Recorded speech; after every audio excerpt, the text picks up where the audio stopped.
नमस्ते मित्रों, आरव हिंदी ज्ञान चैनल में आप लोगों का हार्दिक स्वागत है। मैं डॉक्टर आजाद सर। तो हम लोगों ने पिछली कक्षा में जो कुछ पढ़ने का काम किया गया था उसमें आपको बताया गया था, लिपियों के प्रकार बताया गया था। लिपियां कौन को देवनागरी लिपियों में लिपि के समस्त संकेत क्या क्या थे, कैसे थे, लिपियां कितने प्रकार की होती हैं उसको आपको बताया गया था, और लिपियां कै प्रकार की होती हैं उसको बताया गया था।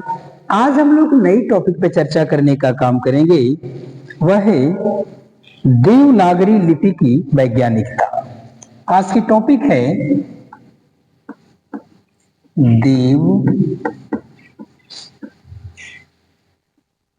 देवनागरी लिपि की देवनागरी लिपि की वैज्ञानिकता।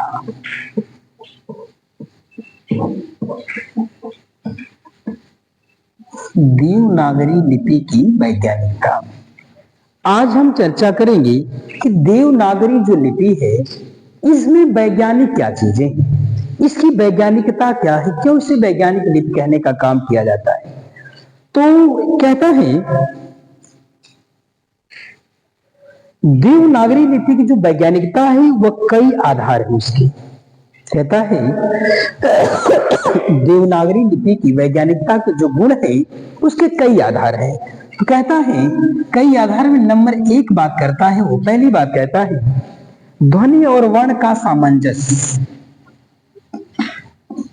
ध्वनि और वर्ण का सामंजस्य। पहली बात उसने कहा है कि ध्वनि और वर्ण में सामंजस्य। कहता है कि सबसे पहली तो इसकी ये वैज्ञानिकता है कि इसमें ध्वनि और वर्ण में सामंजस्य होता है, तालमेल होता है। तालमेल का मतलब कहता है संबंध होता है। कहता है ध्वनि में आवाज और जो वर्ण होता है तो ये कहने का काम करता है। इसकी वैज्ञानिकता का यही कारण है कि इसमें जिस ध्वनि का उच्चारण किया जाता है, जिस ध्वनि का उच्चारण होता है वही वर्ण होता है, न कि दूसरा। और जिस वर्ण का उच्चारण किया जाता है वही ध्वनि होती है। इसलिए कहता है कि जो ध्वनि है और वर्ण है तो ध्वनि और वर्ण दोनों का आपसी संबंध बड़े अच्छे और सुचारू रूप से होने का काम करता है। इसमें ध्वनि का और वर्ण का, अक्षर का और ध्वनि का एक समानता देखने के लिए मिलने का काम करता है। यानी जो ध्वनि है मीन्स जो आवाज है, और आवाज के बाद जो उसके वर्ण है, तो आवाज से जो उसके अक्षर हैं, जो वर्ण है, उनका तालमेल रहता है। ऐसा नहीं है कि वर्ण उनका कुछ और हो, आवाज उसकी कुछ और हो, ऐसा नहीं है। इसलिए कहता है ये हमारे देवनागरी लिपि की वैज्ञानिकता है। इसमें जो कुछ बोला जाता है वही लिखा जाता है, और जो लिखा जाता है वही बोला जाता है। इसलिए यह क्या है, वैज्ञानिक लिपि। दुनिया की कोई ऐसी लिपि नहीं है। अन्य लिपि आपको मिल जाएगी लेकिन बोला कुछ जाएगा, लिखा कुछ जाएगा। लेकिन हमारे जो हिंदी है, इस हिंदी में या जो देवनागरी लिपि है, इस देवनागरी लिपि की खास विशेषता है, खास पहचान है, इसमें जो कुछ बोला जाएगा वही लिखा जाएगा, और जो लिखा जाएगा वही बोला भी जाए। इसलिए कहता है कि ध्वनि का और वर्ण अक्षर का, इस दोनों का संबंध होने का काम करता है। दूसरी बात उसने कहने का काम किया हुआ है। दूसरी बात कहता है वह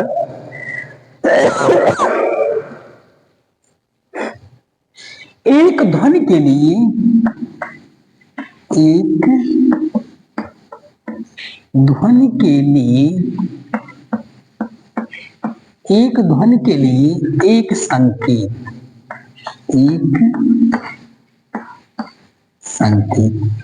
कहता है एक ध्वनि के लिए इसमें एक ही संकेत होता है, यानी जो आवाज होती है ना, कहता जो ध्वनि है, जो एक ध्वनि होता है, उस एक ध्वनि के लिए, एक ही आवाज के लिए एक संकेत होता है। ऐसा नहीं है कि एक आवाज के लिए कई संकेतक होंगे, नहीं। एक ध्वनि के लिए एक संकेत होता है। तीसरी बात उसने कहने का काम किया हुआ है, समग्र ध्वनियों की अभिव्यक्ति, समग्र ध्वनियों की, समग्र ध्वनियों की अभिव्यक्ति,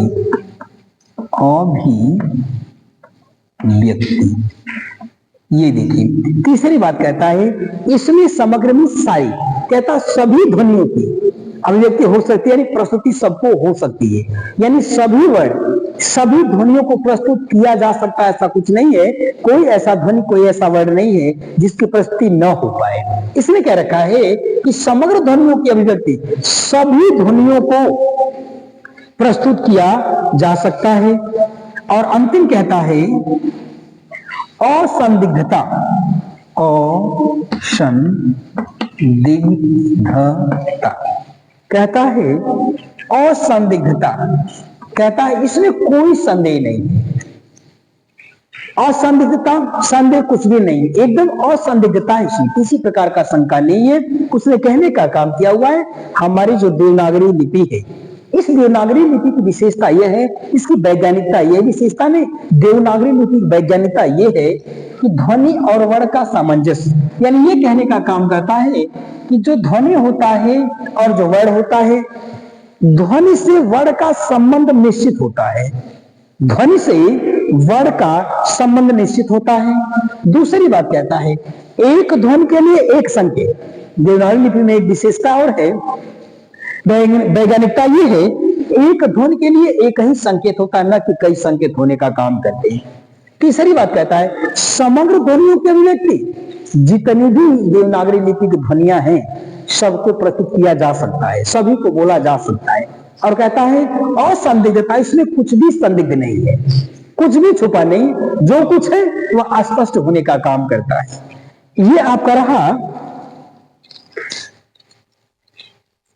ये वैज्ञानिकता है। ये आपने देखा कि देवनागरी लिपि की यही वैज्ञानिकता, इसीलिए इसको कहते हैं कि हिंदी जो है, जो देवनागरी लिपि है, ये सबसे वैज्ञानिक लिपि है। अब एक चीज आप पढ़िए, अगले टॉपिक है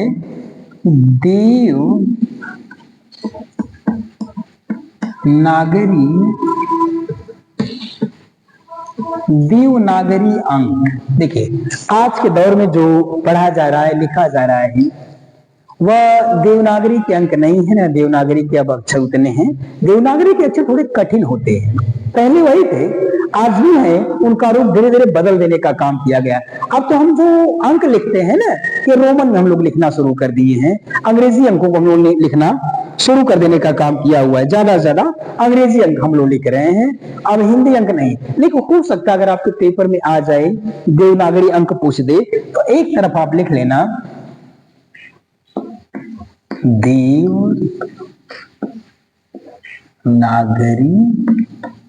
अंक, और एक तरफ लिखना हिंदी, एक तरफ हो जाएगा आपका हिंदी और एक तरफ हो जाएगा अंग्रेजी अंक, एक तरफ होगा अंग्रेजी अंक। कहता है देवनागरी के अंक, हिंदी के अंक और अंग्रेजी के अंक। आज आपसे परिचय कराएंगे कि देवनागरी के अंक होते कैसे थे। देखिए देवनागरी के अक्षर भी बहुत है, उन अक्षरों को आज अगर पढ़ाया जाए तो बड़ा इन बच्चों को पता चला गया, क्योंकि देवनागरी के अंकों को जो कुछ ऐसे अंक थे उनका संशोधन कर दिया गया, सुधार कर देने का काम किया गया है। अब कठिन नहीं रहेगा, सरल उसको कर देने का काम किया गया है। तो आज हम देखेंगे देवनागरी अंक। तो देवनागरी अंक में यह कहता है, देखिए सुन ऐसे होता है और एक जो होता है ऐसे होता है, 2 3 4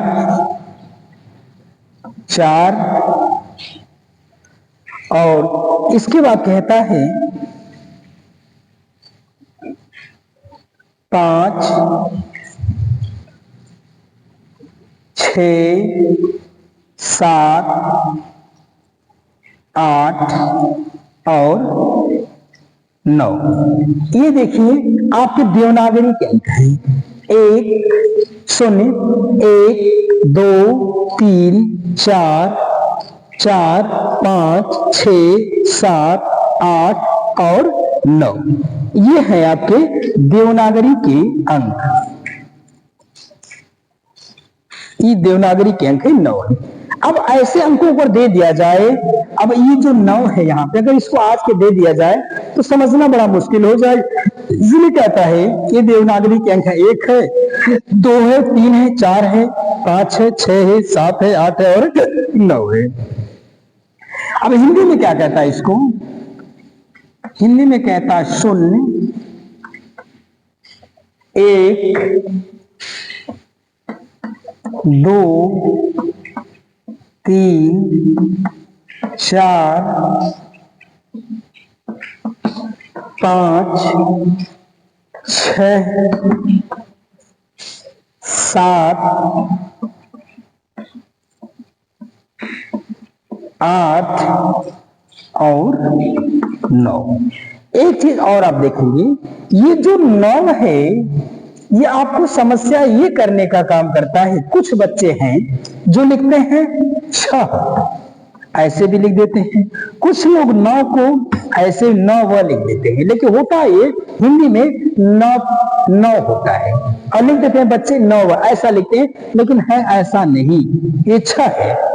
0, 1, 2, 3, 4, 5, 6 होता है, 7, 8, 9 नहीं होता, 9 होता है। अब आइए हम अंग्रेजी में देखते हैं। अंग्रेजी में कहता 1, 2, 3, 4, 5, 6, 7, 8, 9। तो अंग्रेजी में ऐसे करने का काम करता है। ये आपने देखा कि देवनागरी लिपि जो है, उस देवनागरी लिपि की कुछ वैज्ञानिकता थी, जिसमें ध्वनि और वर्ण का सामंजस्य था, एक ध्वनि के लिए एक ही संकेत था। और देवनागरी लिपि के ये सब अंक हैं। देवनागरी लिपि का अंक ये है, ये सब देवनागरी लिपि के अंक हैं। आप इसको जानते होंगे। आप सारे बच्चों को कभी कभी एक मिस्टेक हो जाता है 6 और 9 में। न पे औ की मात्रा देके होता है 9 हिंदी में, न कि न और व लिखना, और 6 को 6 के बाद विसर्ग लगा, ये 6 के बाद ऐसे बिंदी लगा देना, 6 हो 6 होता है, 6 नहीं होता है, 6 होता है। और अंग्रेजी के अंकों को आप लोग भली भांति जानते हैं। ये राजा बहुत दिक्कत जानते हैं क्या होता है अंग्रेजी, ये देवनागरी लिपि वाले में, इसमें 9 वाले में समस्या ये होता है और 1 वाला तो ये होता है, इसी में दिक्कत होता है। 8 में भी दिक्कत होता है, ऐसे 8 होता है। और अब 5 देखिए, कुछ लोग पहले अंग्रेजी ये ऐसे भी 5 बनाया जाता था, लेकिन अब क्या है, जो देवनागरी के रहते तो देवनागरी के ऐसे ही 5 बनाने का काम वह करता है। ये ऐसे ही 5 बनाता है। ये आपका रहा देवनागरी लिपि के अंक रहे।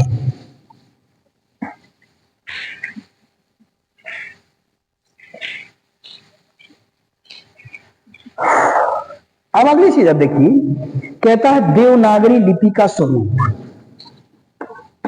देवनागरी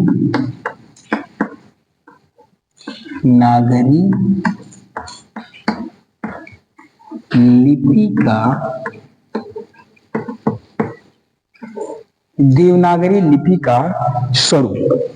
तो कहता है देवनागरी लिपि का स्वरूप आपसे पूछ दे तो उसमें पहली बात आप लिख देना उसको, यह लिपि,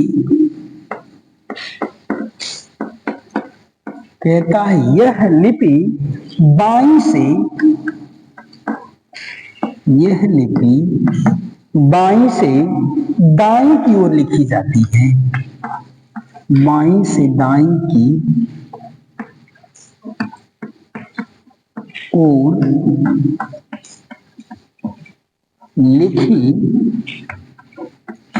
लिखी जाती है। कहता है कि देवनागरी लिपि की का जो स्वरूप है ना, ये बाएं से दाएं, जैसे हम लोग का क्या है, ये दाहिना हाथ है, ये बावां हाथ है, तो हम लोग क्या करते हैं, इस बाएं से दाएं की तरफ लिखने का काम करते हैं, और एक लिपि और है जो इधर से इधर को लिखने का काम, लेकिन हिंदी में ऐसा नहीं। हिंदी अक्सर बाएं से दाएं के ही तरफ लिखने का काम किया जाता है। दूसरी बात इसने क्या रखने का काम किया हुआ है, यह न तो शुद्ध रूप से अक्षरात्मक है, न तो शुद्ध रूप से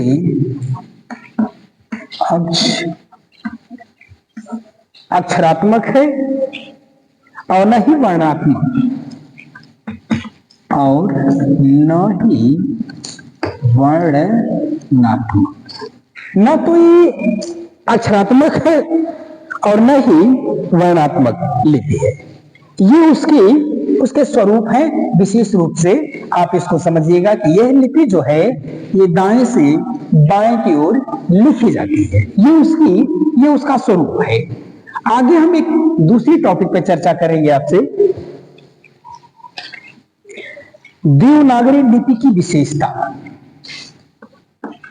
देवनागरी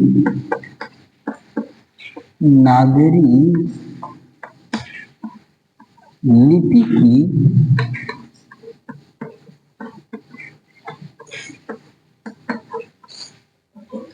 देवनागरी लिपि की विशेषता। अब कहता है कि देवनागरी लिपि की क्या विशेषता। अब तक आपने जो पढ़ा उसमें आपने पढ़ा वैज्ञानिकता को पढ़ा, देवनागरी अंक आपने पढ़ा, उसके स्वरूप को आपने देखा। अब एक टॉपिक है कि देवनागरी लिपि की क्या विशेषता है। तो पहले उसकी विशेषता है कि देवनागरी लिपि का प्रत्येक अक्षर, देवनागरी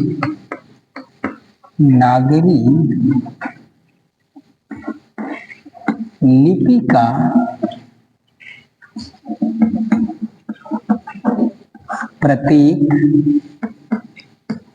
देवनागरी लिपि का प्रत्येक अक्षर उच्चारित होता है।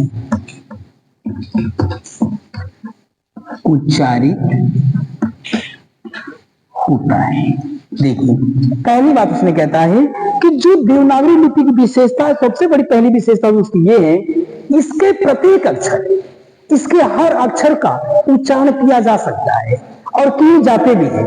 कहता है कि देवनागरी लिपि की विशेषता है कि इसके हर एक अक्षर को, देवनागरी लिपि के जो भी वर्ण है, जो भी इसके अक्षर हैं, उन हर अक्षरों का उच्चारण किया जा सकता है और होता भी है, इनका उच्चारण होता है। दूसरी बात कहता है देवनागरी लिपि,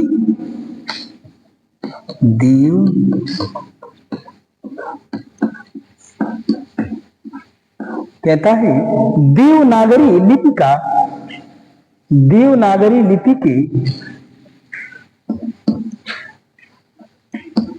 की ध्वनि क्रम, देवनागरी लिपि के ध्वनि क्रम पूर्णतः वैज्ञानिक है। कहता है पूरी तरह से वैज्ञानिक है, पूरी तरह से वैज्ञानिक। दूसरी बात कहता है कि जो देवनागरी लिपि है, इस देवनागरी लिपि के जो ध्वनि क्रम है, यानी जो ध्वनियों का जो क्रम है, एक तारतम्य है, एक जो माला है, वो पूरी तरह से वैज्ञानिक है। उसमें कोई आगे पीछे नहीं है। जो ध्वनियों का एक क्रम है, जो ध्वनि उसका जो निर्धारित क्रम है, वो निश्चित क्रम में है, निश्चित वे में है। कहता है और वह क्या है कि पूरी तरह से वैज्ञानिक होने का काम किया हुआ है। तीसरी बात कहता है ये, इस लिपि के उच्चारण, कहता है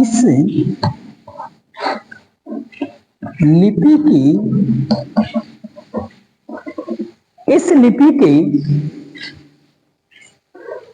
उच्चारण और प्रयोग,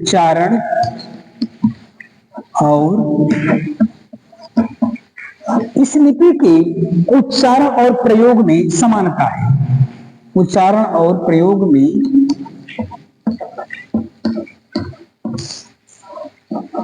समानता है। तीसरी बात कहता है कि यह जो लिपि है, कौन सी? देवनागरी। कहता जो देवनागरी लिपि है, इस देवनागरी लिपि का उच्चारण और इसके जो प्रयोग कहता है, इसका जो उच्चारण होता है और इसका जो प्रयोग होता है उसमें समानता, दोनों में सामंजस्य, ऐसा नहीं कोई अंतर मिलेगा आपको। इसका जो उच्चारण है और इसका जो प्रयोग है, दोनों में सामंजस्य है, दोनों में समानता मिलने का काम करता है। और अगली बात उसने क्या रखने का काम किया हुआ है, इस लिपि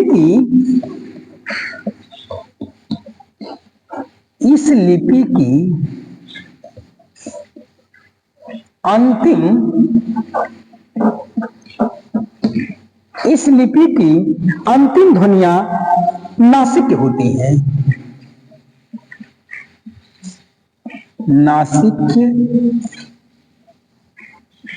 नासिक होती, कहता है इस लिपि की जो अंतिम ध्वनि है, यानी जो लिपि है ना, इस लिपि का जो अंतिम ध्वनि है, जो वर्ग का 5वां अक्षर है, यह अक्षर नासिक होता था, नासिका से जिसका प्रयोग करने का काम किया जाता है। और अगली बात कहने का काम करता है, इसमें निश्चित मात्राएं होती हैं,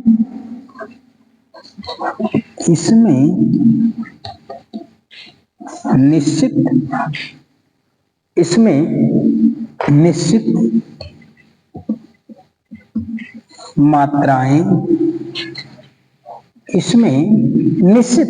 मात्राएं होती। कहता एक बात और है, ये जो देवनागरी लिपि है, इस देवनागरी लिपि में एकदम निश्चित इसमें मात्रा होती है। और अगली बात कहता है, प्रत्येक के लिए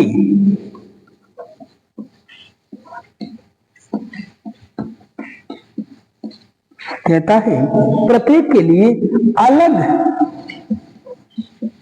लिपि चिन्ह है। प्रत्येक के लिए अलग लिपि चिन्ह है। और अंतिम बात उसने कहने का काम किया हुआ है, यह लिखाई और छपाई दोनों में समान होता है। यह लिखाई और छपाई दोनों में समान होता है।